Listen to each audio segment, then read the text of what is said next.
Voilà, Pierre Tornade, qu'on vient de voir, est avec nous. Il fait partie de nos invités avec Jacques Legras, mais aussi avec les dames, Micheline Dax et Colette Brosset. Alors, Colette Brosset, vous venez de nous expliquer dans le sujet de Pascal d'où venait le nom des branquignoles, donc Oui. les branquignoles. Alors, racontez-nous un peu maintenant comment est née cette troupe. C'est un petit miracle que les gens se réunissent comme ça. C'est une histoire de conservatoire, de copains de conservatoire, et je crois qu'au départ, Robert était vraiment pas tout à fait normal, je viens de le dire, et qu'il était très attiré par les autres anormaux autour de nous. Ils avaient décidé, je crois aussi qu'on sortait de la guerre, on sortait d'une occupation épouvantable, et on avait envie d'éclater, d'exploser, on était jeunes, et il y avait pas mal de... Ils étaient tous fous dans la... Il y avait beaucoup de visiteurs. Sauf Micheline, qui était notre diva. Alors oui, attendez, on va parler de Je suis Micheline. venue de l'extérieur, moi. Alors Micheline, vous arrivez comme une chanteuse, une vraie chanteuse. Chanteuse classique. Et moi, j'ai cru que j'allais jouer un spectacle dramatique Vous êtes avec de trompée la de porte. musique. Oui, j'ai été la première surprise. Et alors après, ça a été une Mais la aventure folie formidable. étant contagieuse, je suppose que, bon, je suis tombé dedans. Alors les Carrément. rencontres, j'allais dire tout le monde est passé, c'est incroyable. De Funès, Carmet, tout le monde est passé C'est parce avec que vous. Robert avait bon goût, il aimait bien les bons comédiens, je crois. Il avait bon goût pour les choisir. Alors qu'est-ce que vous avez inventé? Vous êtes inspiré de quoi, à votre avis? Des grands, peut-être du muet, c'est très Des visuel. grands hein. muets complètement. Buster Keaton, oui, des Charlie Harry Chaplin. Langton, Buster Keaton, tout ça, Harold Lloyd, qu'on a bien connu là-bas après. Et vous inspiriez des sketchs visuels? Comment ça se passait? Comment travailliez-vous? Non, Robert trouvait que c'était pas la peine de parler, si ce n'était pour dire Claudel ou Molière. Il trouvait que c'était pas tellement nécessaire. Il aimait le comique sans texte. Alors, il y La a situation. Il y a plein d'anecdotes, vous avez vécu tellement d'années ensemble. Moi, j'aimerais que Pierre Tornade nous raconte un peu cette aventure américaine, mais c'est quand même très sérieux. Je réalise, et pardon de dire, j'ignorais à ce point-là, vous avez joué à Broadway pendant combien de temps? Près de 4 ans. Pendant près de 4 ans, un succès à Broadway pour des Français, c'est rarissime. Oui, c'est rare. Alors, Pierre Tornade, vous, l'Angleterre, vous aimiez, les États-Unis, alors ça a été le bonheur. Vous avez juste un petit problème de langue. Oui, je suis arrivé à New York, j'avais pas fait l'Angleterre avec eux, j'ai été pris en marche, moi. Je jouais Yermala Douce et Robert est venu me chercher dans cette pièce pour m'emmener en Amérique. Ben, je suis arrivé en Amérique, je ne parlais pas très bien anglais. Et puis, j'étais dans un hôtel où il y a toujours une petite cuisine dans les chambres d'hôtel, donc je suis descendu m'acheter une bonne boîte de conserve pour manger. Je l'ai ouvert consciencieusement. Je l'ai passé à la poêle.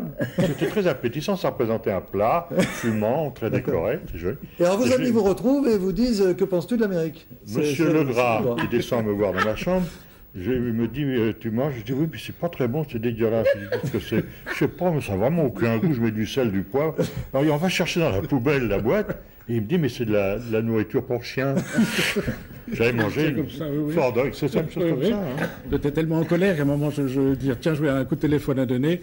Et je dis, je ne trouve pas ton téléphone. Il dit, par la fenêtre, je ne comprends rien, alors je l'ai jeté par la fenêtre. Toujours des gags très visuels d'ailleurs. hein. Alors, à Philadelphie, Jacques Legras, parce que vous avez vraiment tourné partout. Hein, c'est un Oui, succès énorme. là c'était le début, c'était le 13 août avant New York. Alors on essayait tous les jours, on changeait. Jack Hilton, notre directeur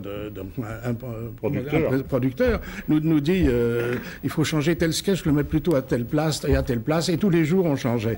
Et j'étais le seul à noter vraiment l'ordre du spectacle, et chaque soir je mettais le nouvel ordre dans mon chapeau haut de forme. En anglais, bien sûr. Moi j'étais le seul à noter, les autres comptaient sur moi pour la suite.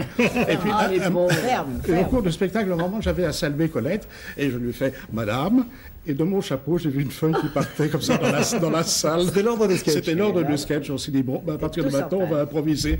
Alors, il y a Gérard Calvi qui s'est mis à quatre, qui est passé dans les rangs, s'il vous plaît, pour essayer de récupérer l'ordre du spectacle.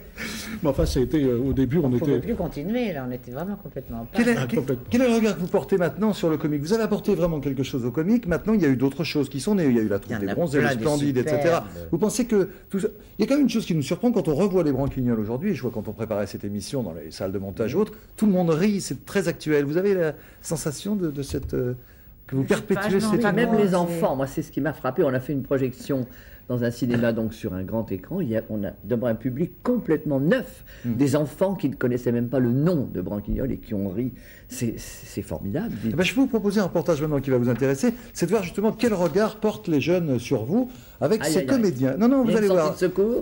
Il n'y a pas de sortie de secours, Micheline Dax. Vous allez rester avec nous parce que ces comédiens ont décidé, 20 ans après vos derniers spectacles, c'était 74 environ Oui, c'est ça 75. Oui, voilà. 20 ans, un peu plus de 20 ans après vos derniers spectacles, eh bien des comédiens désirent reprendre votre répertoire. Stéphane Auman, Didier Ranque, le reportage. Quand on veut jouer au branquignol, mieux vaut commencer par se répartir les rôles. Monsieur Jean-Louis Pélissard, concierge. Le présentateur. Bonsoir, c'est Saint-André de Cubzac. Alors moi je serai le spectateur d'honneur. Ces comédiens ont l'âge d'être les petits-enfants des Branquignoles historiques. Ils ne les ont jamais vus sur scène, seulement à la télévision. Plus de 20 ans après, ils veulent reprendre leur grand classique.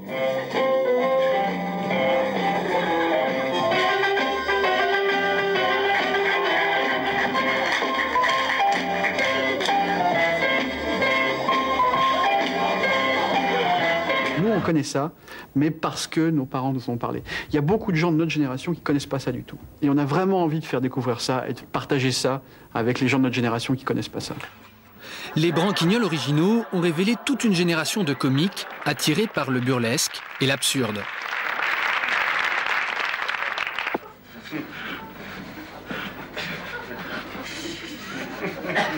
Remonter ces sketchs, le pari est amusant, mais risqué. Les gens n'auront qu'une idée, c'est tiens, ah oui d'accord, c'est la reprise des Branquignoles.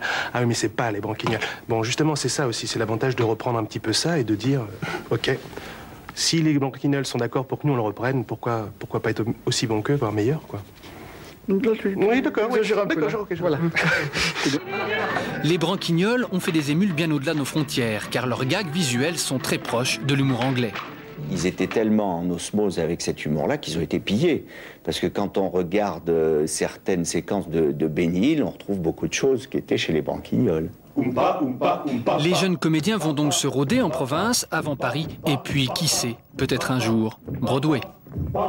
Alors quel regard portez-vous sur ces successeurs? Ça vous flatte? Oui, c'était merveilleux s'ils arrivent encore à plaire au public actuel. Alors quelque chose de très français. Quand on voit Benny Hill qui a fait un succès sur France 3, oui. On se dit c'est nouveau, c'est british, c'est vraiment quelque chose, il a inventé quelque chose. Est-ce que Benny Hill finalement s'est pas complètement inspiré de ce que vous dites? Il était là-bas avec nous, il existait en même temps que nous à Londres. Il était déjà ce qu'on appelle un comédien en anglais et il nous a piqué pas mal de choses.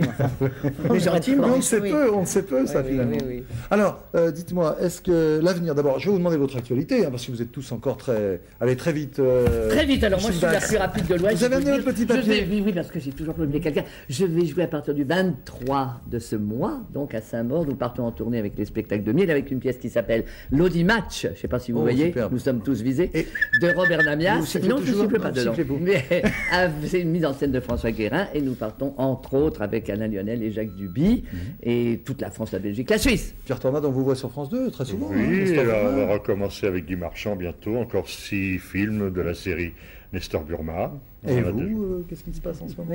Moi, je crois que je viens de les voir danser, ils ne sont pas tous du bon pied, je vais peut-être aller faire un petit tour. Ce serait sympa, tiens. Oui, pour aller voir un petit peu comment ils font et leur montrer un peu. Ah, ça, c'est une bonne nouvelle.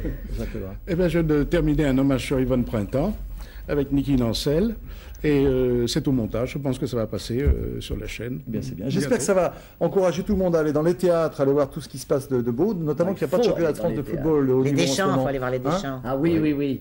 Moi, je suis très ami avec François Morel, qui est un merveilleux comédien. Ah oui, merveilleux. Écoutez, c'est formidable. Vive Morel. Donc, allez dans les théâtres, allez voir tout ce qu'il y a de bien en ce moment. Puisque le foot fait relâche, vous avez vu la transition de quoi?